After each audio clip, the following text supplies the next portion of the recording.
For today's discussion, I listened to a lot of different podcasts and did a lot of reading.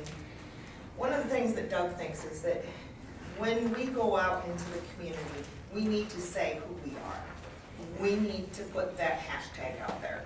And we need to make sure people know that we are doing good without a God, that we are doing good. Not just, my thought was, let's just go out and do good. Why do people have to know who we are? How is that any different than if the Presbyterian church down the street says, we're the Presbyterians and we're going out and doing good so that we can get to heaven, or because they are all God's children and we're taking care of them. How is that any different from us saying we don't believe in God, we are humanists, and we are doing good without a God? How is that any different? That's kind of where I was at. However, I did listen to a specific podcast, and I can go back and find who it was that I was listening to. He brought up some very good points, and this is probably as good a group as any to discuss more politics, but this is it. This is where why we need to focus energy on making sure that people know that we are doing good and without, because there is an over-representation of, caught on the chair. If you look here, this is a breakdown in Congress, and you can see that by religion. And Christians overwhelmingly control Congress at 88.2%. However, the demographics that we're seeing in the nation say that there's only 71% currently of Americans that that declare themselves as being Christian. So that means that Christians are overrepresented.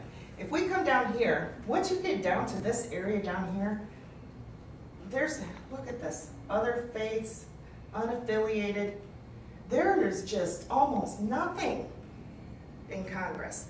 Those voices are not being heard. And that is not a problem as long as these people are able to represent all of these people and make policies and legislations based on evidence, based on the empirical statistics that say what Americans want and need. And they're not doing that. They are railroading.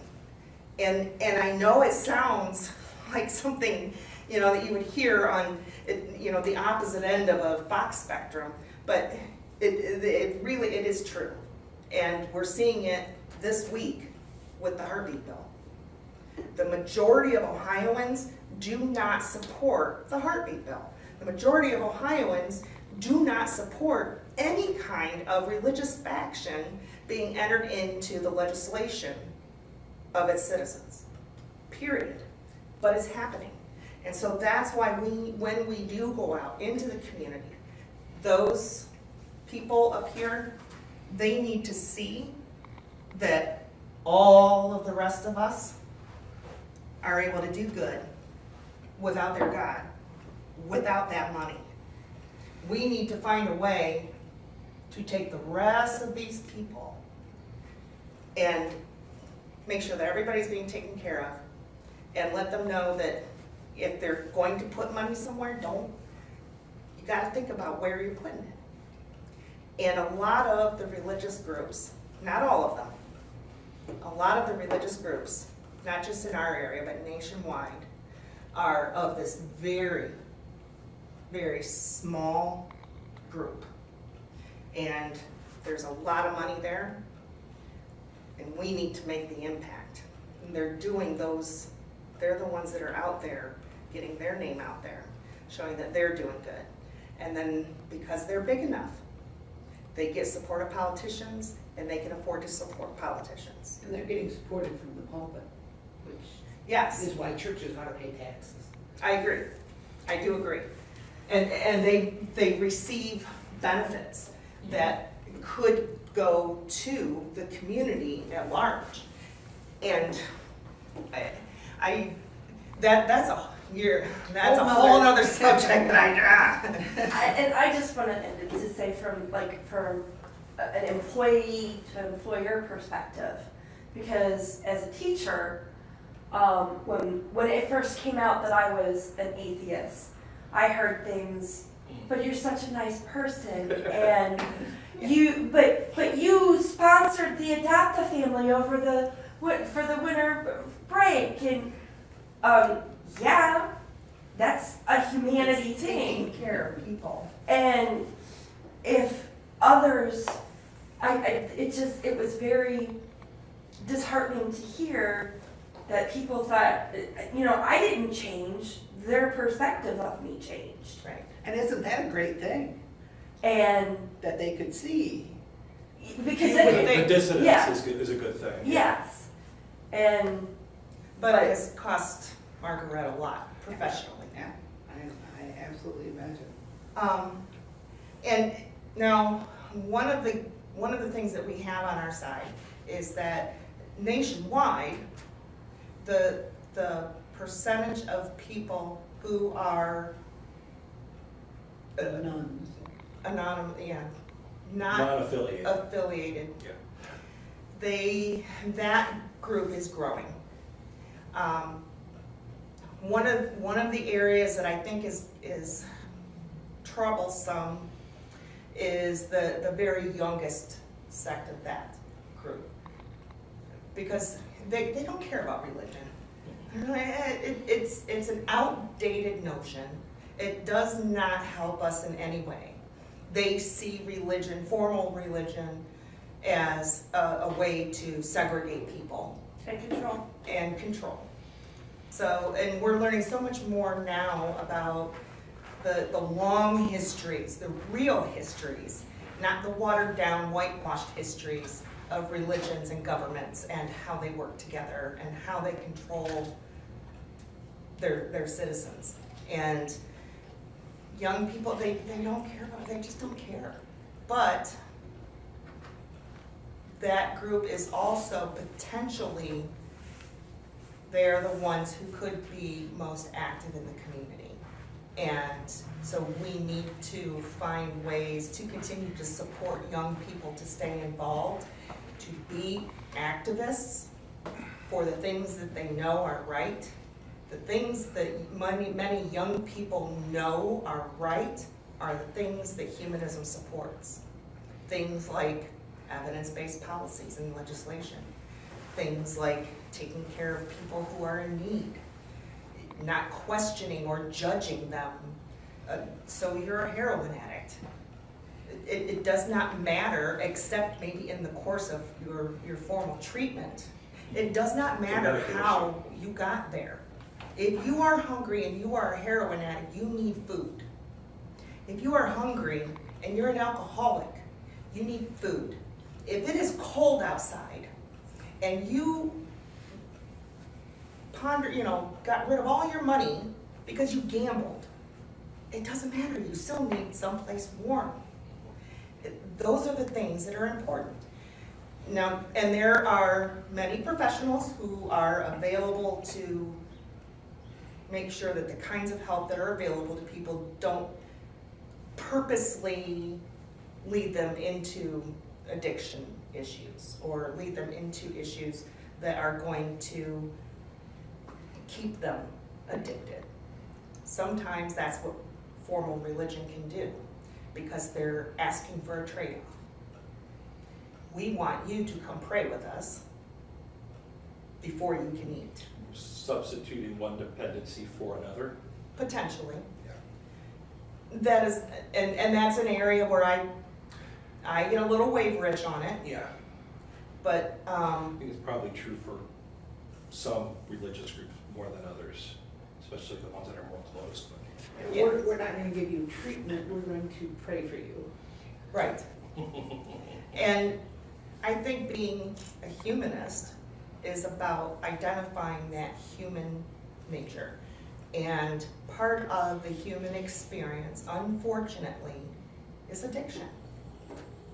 It doesn't make you any less of a human. But there are a lot of very judgmental groups here who would withhold money from treatment programs, who would withhold money from feeding people, who would rather put spikes in sidewalks alongside buildings so that homeless people can't lay down there. So that, and not only just giving them an area to sleep, but forcing them out of the city, making it a crime to lie down on a park bench. These are the kinds of things that humanists are not going to do, Right. because it's part of the human experience to need and to want. And it's part of the human experience to have compassion and be compelled to help people and take care of our own. So, yes, I don't care that I'm not connected to that. Oh, I just realized I'm not probably connected to the. No, you're on the internet. But, am I? Yeah. Yeah, I guess I am. Yeah, if you use the library, you're probably connected. Yeah, okay. So Just- these are just some more statistics. And this is all from Pew Research. I try, but I get down a lot of rabbit holes trying to find good information that is not tainted by the nature of their own website. Or Doug's really good at that, helping make sure that no, you really probably shouldn't reference that website, but you know, if you find that same information here, Yeah. use this one. So Doug's really good at keeping up on that kind of thing. I am not always. There's so He's much made out it there. kind of his full-time job to be in touch with a lot of what's going on, so. Fact checker in chief. And I appreciate that because I know he's a reputable source, because he is so on top of it. One thing I wanted to say about what you were just talking about before you switched to the next topic is, from like my experience with the meetups I do, we have folks like that who really want to do something. And we have folks who would be willing to do something. And if the only way you can like volunteer or give money or be active in a charitable thing as a, you know, not even to the point of being a hobby, just because I want to do something nice for people today. And if you can only do that through the churches and religious organizations, you know, that can be A deterrent? a deterrent to doing it. Right. And if you do it anyway, it's then an opportunity for them to proselytize to you. And Or to take credit. or to take credit, and it's a difficult tension to work out, you know, like I want to do these I good agree. things and I can't find a way, but that was the only thing I would have, that I was thinking of when you were talking about, you know, getting the secular humanist name out there and showing people that there are organizations that do this type of work that aren't affiliated with some of the larger churches, which might have, that, you know, you might not agree with all their doctrines, and Right. you know, even if you can work together with them on some things, you know, you don't want to endorse everything, so. Now, you know, it might come down to a situation at some point in time where, I don't know, let's say Joe Biden is, you know, looking for support, and let's say that a Catholic organization supports Joe Biden. That doesn't mean we can't support. Well, Yes. actually, we can't, because we're a 501c3. Right. Yeah. We can't endorse a candidate, but As let's say, as individuals. individuals, you know, when we're looking at where we want to put our efforts, certainly, you know, just because a Catholic organization or, you know, some Protestant organization or another church or whatever is supporting a candidate does not mean that we as individuals can't support a candidate. Just because a candidate is a Catholic. Cory Booker, he's Baptist.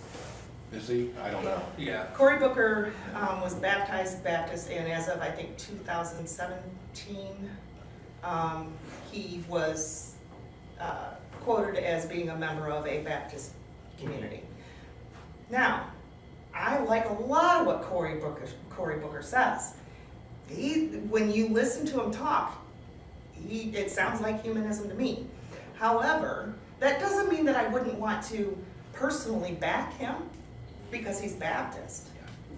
But You know, I'm gonna be more skeptic, I'm gonna do a lot more digging, and I'm going to make sure that he's not gonna waver. Yeah. I'm gonna look at what his voting record is, I'm going to, and then, you know, if there is a major thing going on, say CSRN, did I say that right? CSRN, yes.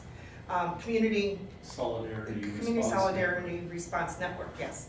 You know, if they are looking, if they are having an event and they need 30 individuals to set up barriers, and there's I don't know, a Methodist church, Central United Methodist Church down the street that is going to help set up barriers. That doesn't mean we can't help set up barriers. Yeah, but But I think it's important to say who we are, and even though we're working alongside them for the same purpose, yeah.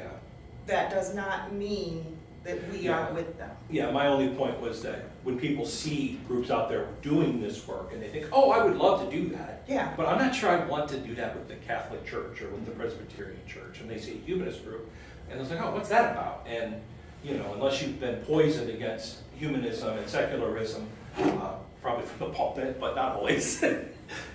Sometimes it happens over the Thanksgiving dinner table. Yeah. But, you know, you can look into that, and now it's an alternative and people know about it. That's the important part.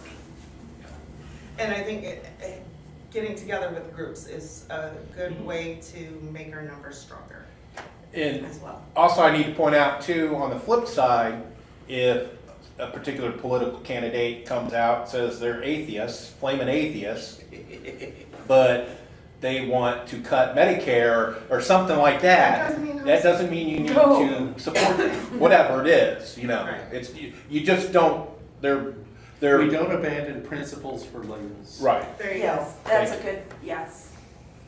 And I think, you know, one of the things that I was thinking about this morning is, you know, 30, 40 years ago, we had a lot of hippies. Hippies are a non-religious they're not even, well, no, they're not Subset. really an organization. Alternative. Right. They are a part of. Come on, LSD is good. I saw an angel. See, at least you can introduce me to that one. You know. And they smell like purple, which does not smell like grape. Anyway, wow. Anyhow, so, but you know, they believed in loving people and taking care of people. They believed in no war. They believed in peace. They believed in taking care of the earth, taking care of, you know, the health of individuals. But I also think I have seen, because I think some of us are right in that age group where some of our parents or some of their friends were of that hippie culture potentially. And I have seen where some people that would have considered themselves hippies in the day kind of leaned Republican in many ways because it meant smaller government, which meant less overreach, which meant less involvement in their personal At lives. least that's what they advertise. And, right, and so I have talked to people who, you know, I went through this phase in the 80s where I supported Republicans. And, you know, I just kind of put up with the other stuff that came with it. I tolerated it. And I think that that's where we need to think about, what are we willing to tolerate? If we're willing to tolerate it, are we willing to accept it? And if you're not willing to accept it, you probably shouldn't tolerate it. So, on that note, how do we decide what types of community activism we want to be involved in? Well, I'm going to try to play a song. This is, when I hear this song, I get goosebumps and I get angry, and sometimes it makes my blood boil. So I'm gonna see if it's gonna let me connect.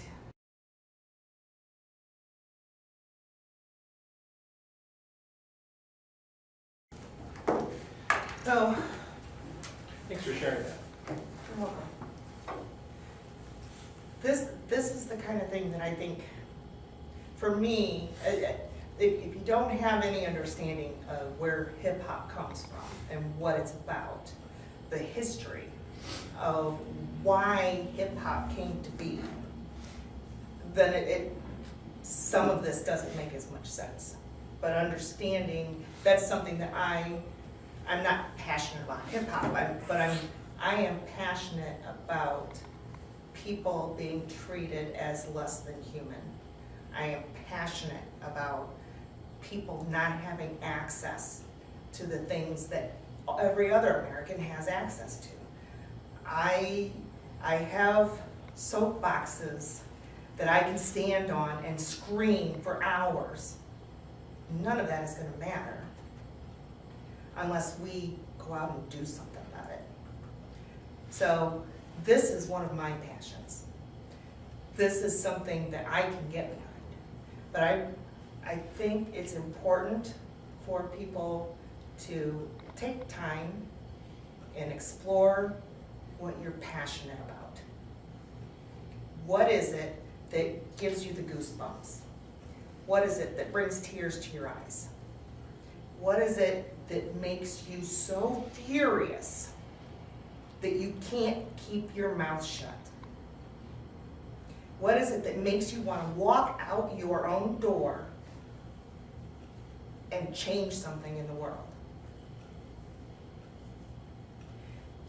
When we find something that we're passionate about, I think that's when we can decide what we want to commit ourselves to.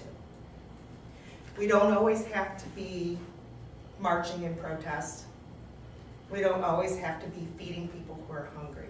There are many, many ways to be active in our communities and changing the places that we're in. Sometimes those can have ripple effects, and we can hope for that. You're not responsible for changing the whole world. That's probably not going to happen. Dalai Lama's been trying to do it for how long? People have been trying to do it for decades. Hundreds, more than decades, hundreds and hundreds of years. People have been trying to change the world by going out and making a difference where they are. And that's all you can do.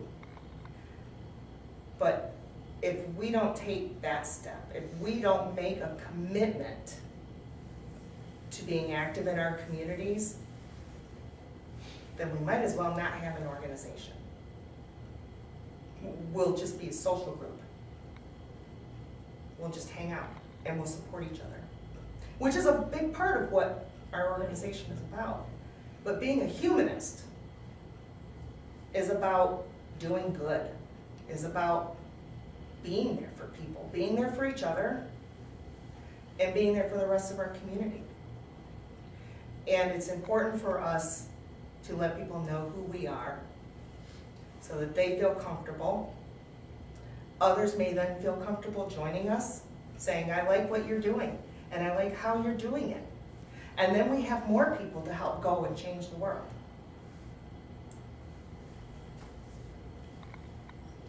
So with that being said, we do have on Saturday, The 27th. this 27th, that's 2 weeks from today. Yeah.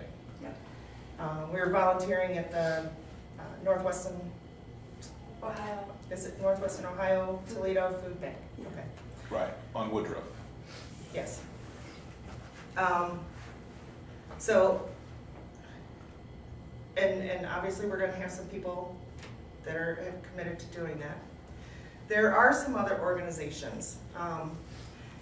CSRN is one. For a while, I have gotten offline a lot. I have really backed off on being online much. It got very Did you give overwhelming. up for Lent? Yes. I gave up religion for Lent. I'm doing really well. I And then you never had to take it back because you gave it up. There you go. You're doing well, praise be. actually told my dad I gave up God for Lent. That didn't go over remember really well. Oh. And that is another thing that can be very difficult, is when other people say, well, how are you doing this without religion? And when my son, I think a big part of some of the issues that he's dealing with right now is because he got into some knockdown, drag-out fights at the age of 17 with some very grown adults that were his family members. And Doug witnessed a lot of the conversation that was had between him and his aunts and uncles, cousins, immediate family members. And he has lost a lot of that connection with his family. Yeah, I can tell you that just being on social media doesn't necessarily affect change. No. No, it does not. I mean, it can be cathartic sometimes when you want to start an argument with supporters of Representative Bob Latta. But yeah, That seems awfully specific. yeah. And but Is there you something know, we should know about? you can only do so much online. You really do have to get out there somewhere, somehow.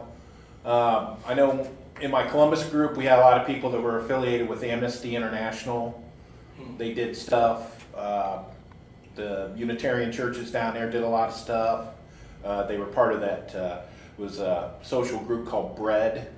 It was multi-faith, and they kind of tolerated people like Unitarians. And so they would campaign a certain thing, like one, it was jobs for people that have finished their sentences in the prison system. Oh, So they would campaign. thinking writing. Yeah. Yeah. But they would campaign with the government leaders trying to encourage programs to help people transition into things like that. So it doesn't necessarily have to be a SHoWLE deal like what we're doing this month, but as long as you're doing something or writing letters to the editor or talking to your relatives without getting into fights, you know, getting your principles out there, it does help. It does. A little bit helps. And social media can be a medium for Yes. that. Yeah. But I think overall action speaks louder than any words that you can utter or write, as long as you are putting action behind it. Well, when I finally was able to be more open about my lack of religion, I was amazed to find that the majority of my siblings were in the same place. We had all made the same assumptions about the other person. So now it's like we have what we call the heathen table when we go to family parties. Yeah, I bet that is the funnest Oh, table. it is the best table. Yeah, that happened to a family member of mine. Yeah. When she was younger, she went on the March for Life in Washington, D.C. She was opposed to abortion.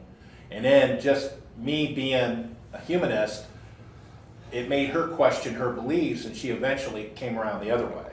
Yeah. And so now she's pro-choice and everything. I know a lot of people, this was true for my mom, who I actually helped turn around on that. You'll only hear the arguments given by one side, you know, and they characterize, you know, they just want to sin, or, you know, this is all about, you know, and talking about women who are, you know, like 8 months pregnant wanting abortions just because they're sick of it. I mean, it's just, Yeah. it's yeah, when you let your enemies, quote unquote, define who you are, it's a bad thing, so you gotta be out there defining yourself. And I But that's do part of science, propaganda. Yeah. and there's a lot of presumptions made by people, and unfortunately, you know, what we're talking about before, some of those groups have a lot of push behind them to They're get well-funded. that. They're very well funded, and they're very well liked. They are charismatic. I have the ability, when I was young, I think I was probably 8, 7 maybe, when my grandfather started telling me that I should be an attorney when I grow up. And it was because as I was growing up, when I had something to say, I said it. And I know sometimes it doesn't seem like it, but I haven't had any coffee today. I have the ability to articulate myself well. I have the ability to speak in public without getting nervous. And I can stand and preach like the best Baptist fire and brimstone preacher you have ever heard. I can fire up a group or I can shut you down. I can read a crowd, and I can tell when I am making my point and when I'm not. And however, a lot of the people that can do that are willing to be like that, are the ones that want to not take care of people just because they're people. They have an agenda. And that's what's important, is to, I think, not do these things because of an agenda. You do these things because it's just what you do. It's just part of being human. And the other thing to point out too is, particularly, at least in the United States, a certain political party uses the religious right and religious conservatives to further their political and financial agendas. Yes. Which It's are not so much- definitely not Christian. Right, yeah, so it's not so much that they are good Christians, it's just they know how to use that religion against progressive stances so that they can then make their bank. Yeah. New Green Deal. I couldn't, yeah, that was a very interesting cough, but, yeah.